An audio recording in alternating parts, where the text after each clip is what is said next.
Nous sommes au ministère norvégien de la Justice et de l'Intérieur.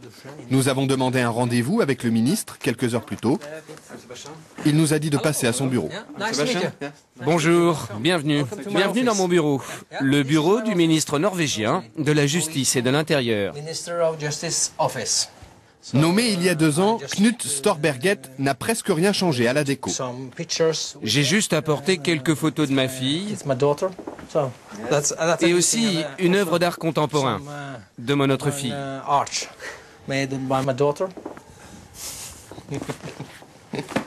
Et le reste du bureau est très simple. Vous trouvez? Oh, moi je trouve ça parfait. Ça vous suffit? Absolument. Je suis très fier de mon bureau. Parfois, le ministre finit sa journée un peu plus tôt que d'habitude. Et vous avez fini votre travail? Oui, j'arrête là. Et quelle heure est-il? Ne le dites pas au Premier ministre, mais il est 15h15. Il est temps d'aller chercher mes enfants à l'école et à la crèche. À 42 ans, Knut est l'un des ministres les plus importants du gouvernement. 20 000 fonctionnaires sous sa responsabilité. Allons-y. Pourtant, il s'en va seul, sans garde du corps. Un petit salut à la gardienne en attendant sa voiture, ou plutôt l'une des voitures du gouvernement, car le ministre n'a pas de chauffeur attitré. Il partage les véhicules de fonction avec ses 19 collègues des autres ministères. Partir de bonne heure pour chercher ses enfants ne dérange personne en Norvège. Hei, Marit! Du, hei! De kloppen. Skal du være med hjem? Ja, ha det.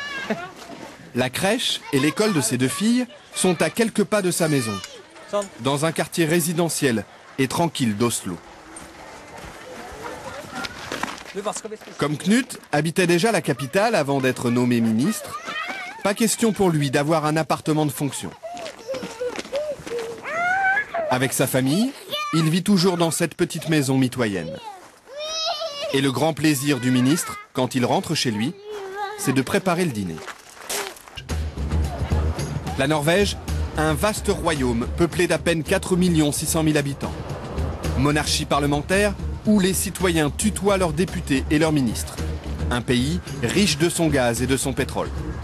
Mais la Norvège, c'est aussi une culture de protestants rigoristes. On ne badine pas avec l'argent public. La transparence financière est un dogme, la corruption des élus, un péché capital. Et ce pays, c'est aussi celui d'Eva Joly. La juge franco-norvégienne travaille depuis 5 ans à Oslo. En France, elle a instruit l'affaire Elf et obtenu la condamnation de la plupart de ses dirigeants. Elle conseille désormais le gouvernement norvégien pour la lutte contre le blanchiment. Ici, Eva Joly est une célébrité. Pour autant, pas question de mener grand train. Elle est soumise aux mêmes règles que n'importe quel fonctionnaire. Ses déplacements, par exemple. Aujourd'hui, elle se rend en province à une conférence. Les règles disent qu'on doit faire les transports par les moyens les moins chers et les plus rapides, compatibles avec la mission. Donc, nous sommes censés marcher à pied ou... Marcher, même si la gare se trouve à 10 bonnes minutes de son bureau. Ou prendre les moyens de transport en commun. Les transports en commun, et surtout pas le taxi. Au début, lorsqu'elle revenait d'une mission à l'étranger, Eva Joly rentrait chez elle en taxi et se le faisait rembourser par l'État. Habitude scandaleuse aux yeux de la presse qui l'a vite rappelée à l'ordre. Le titre était « Eva Joly vit grassement au dos de l'État » ou quelque chose comme ça. Donc, et j'ai compris, de façon assez innocente, je peux dire, que j'avais franchi un tabou et que si je voulais prendre un taxi, je me le payais. Hi. Salut. Je Je suis avec une équipe de télé française là. Je leur raconte mon histoire avec les taxis. Depuis, Eva Joly dit avoir compris la mentalité de ses compatriotes. Cette intransigeance, lui apparaît comme une vertu démocratique. C'est un garde-fou très efficace et qui évite tout dérapage. Je pense qu'en France, on a vraiment vu ce que ça donne quand il n'y a pas de contrôle.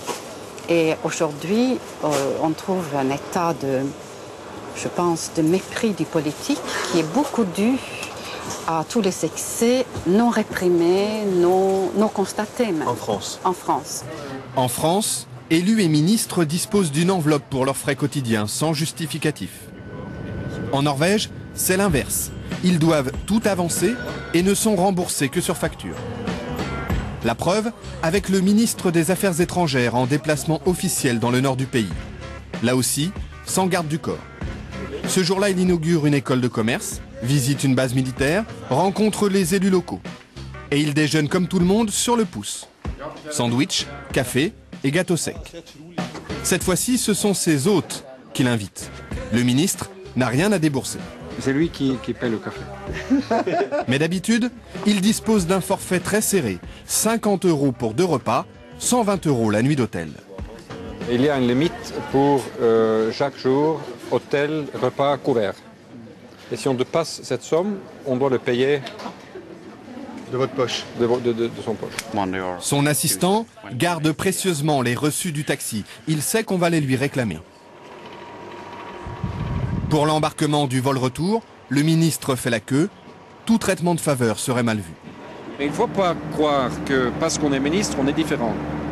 Ça, c'est très dangereux. Hein. C'est faux et c'est dangereux. Au contraire, il faut montrer, à mon avis, qu'on peut vivre la vie de tout le monde, faire l'expérience de tout le monde, être proche de cette vie que tout le monde vit. Parce que ça donne à la fin une crédibilité à la politique qu'on essaye de mener.